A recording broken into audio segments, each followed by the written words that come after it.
شب معراج وہ عظیم اور بے مثال رات ہے جو 27 رجب کو پیش آئی، جب اللہ تعالیٰ نے اپنے محبوب نبی حضرت محمد صلی اللہ علیہ وسلم کو ایسی عزت اور قرب عطا فرمایا جو کسی بشر کو نہیں ملا۔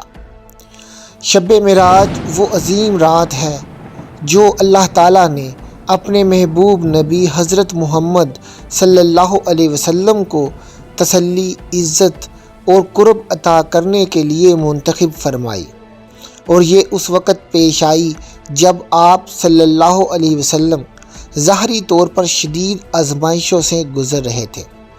اس رات حضرت جبرائیل علیہ السلام تشریف لائے، نبی اکرم صلی اللہ علیہ وسلم کا سینہ مبارک چاک کیا گیا، زمزم کے پانی سے دل کو دھویا گیا اور ایمان و حکمت سے بھر دیا گیا۔ پھر براق پر سوار کر کے مسجد حرام سے مسجد الاقصیٰ تک کا سفر کروایا گیا، جسے قرآن مجید نے سورۃ الاسراء میں بیان فرمایا ہے۔ ناظرین، مسجد اقصیٰ پہنچ کر نبی اکرم صلی اللہ علیہ وسلم نے وہ منظر دیکھا جو تاریخ انسانیت میں بے مثال ہے۔ اللہ تعالیٰ نے تمام انبیاء اکرام علیہ السلام، حضرت آدم علیہ السلام سے لے کر حضرت نوح علیہ السلام، حضرت ابراہیم علیہ السلام، موسیٰ علیہ السلام، عیسیٰ علیہ السلام اور دیگر تمام انبیاء کو وہاں جمع فرما دیا تھا، جو مختلف ادوار میں انسانیت کی رہنمائی کے لیے بھیجے گئے تھے۔ پھر حضرت جبرائیل نے نبی صلی اللہ علیہ وسلم کا ہاتھ پکڑ کر آگے بڑھایا اور اعلان کیا کہ آپ ان سب کے امام ہیں۔ چنانچہ نبی کریم نے امامت فرمائی اور تمام انبیاء نے آپ کے پیچھے نماز ادا کی۔ یہ صرف نماز نہیں تھی، بلکہ قیامت تک کے لیے اعلان تھا کہ شریعت محمدی آخری شریعت ہے اور نبوت کا سلسلہ آپ صلی اللہ علیہ وسلم پر مکمل ہو چکا ہے۔ مسجد اقصیٰ میں انبیاء کی امامت کے بعد آسمانی سفر یعنی معراج کا آغاز ہوا۔ پہلے آسمان پر حضرت آدم سے ملاقات ہوئی، جنہوں نے اپنی اولاد میں سے کامیاب اور ناکام لوگوں کو دیکھ کر مسرت اور غم کا اظہار کیا اور نبی صلی اللہ علیہ وسلم کو خوش آمدید کہا۔ دوسرے آسمان پر حضرت یحییٰ اور حضرت عیسیٰ علیہ السلام سے ملاقات ہوئی۔ تیسرے آسمان پر حضرت یوسف علیہ السلام، جنہیں اللہ نے غیر معمولی حسن عطا فرمایا۔ چوتھے پر حضرت ادریس علیہ السلام، پانچویں پر حضرت ہارون، چھٹے پر حضرت موسیٰ، جنہوں نے امت محمدیہ کی کثرت اور فضیلت دیکھ کر رشک اور محبت سے رونا شروع کر دیا، اور ساتویں آسمان پر حضرت ابراہیم علیہ السلام سے ملاقات ہوئی، جو بیت المعمور کے ساتھ ٹیک لگائے ہوئے تھے، اور فرمایا کہ اپنی امت کو جنت کی خوشخبری دینا۔